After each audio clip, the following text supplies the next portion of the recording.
Well, here is a motivating factor, and I have never heard a speech on business motivation without these statistics, so I'll start there. Are you ready? 3 out of 5 businesses do what? Fail. That's motivating, right? How motivating is that? 3 out of 5 businesses fail. 60% fail. Now, you can look at that either as a negative or a positive. Because here's the truth. If you look at the other side of it, if 3 out of 5 fail, that means what? 2 out of 5 succeed. They may not succeed the first time.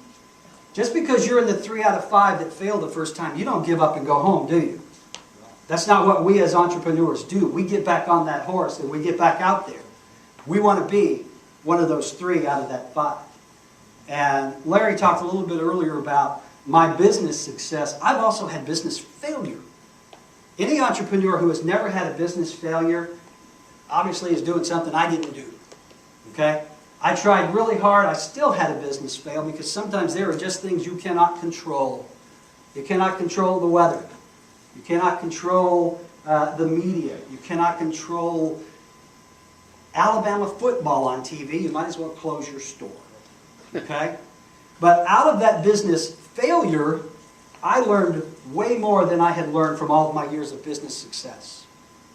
Because there are important lessons in learning what not to do as much as what to do. Do you agree with me there?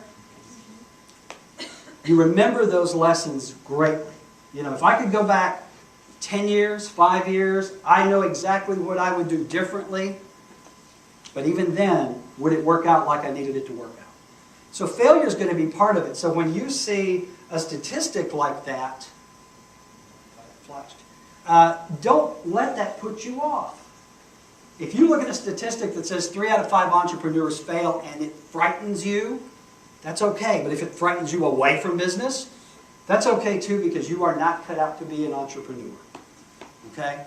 This is one thing we teach in all the classes. You know, we look at what are the traits of the entrepreneur. What are the things that make us tick? What are the things that, you know, crank our tractor, click our like button? Okay? Entrepreneurs, by and large, are a very passionate group of people.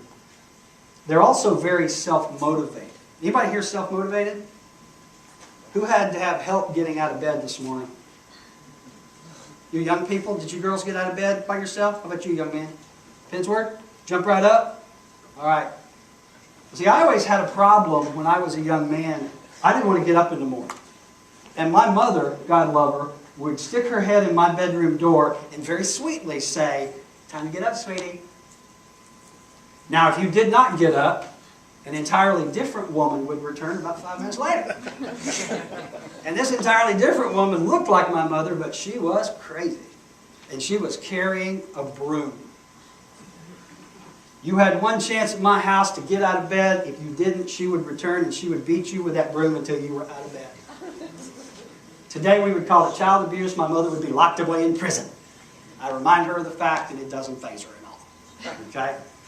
So that was a great motivator for me. That's what got me out of bed, was my mother and her magic broom, the same broom that she used to get the dogs out of the house.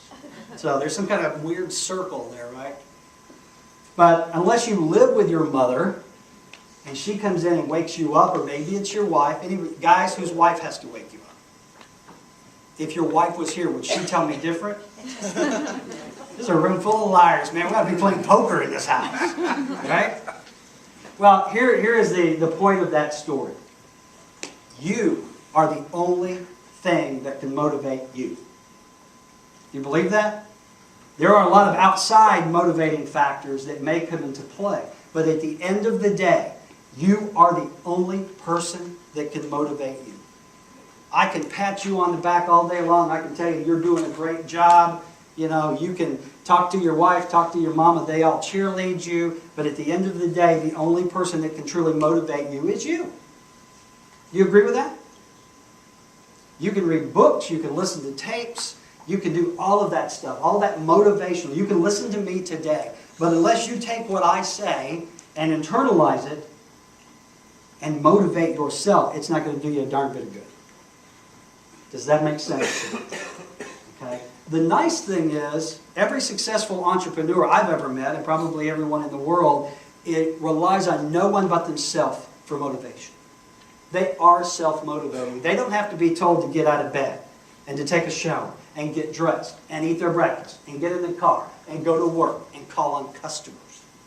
They are self-motivated, because if you are not self-motivated as an entrepreneur, guess what happens? You are not going to be an entrepreneur very long, are you? Or as my daughter would say, an entrepreneur. Right?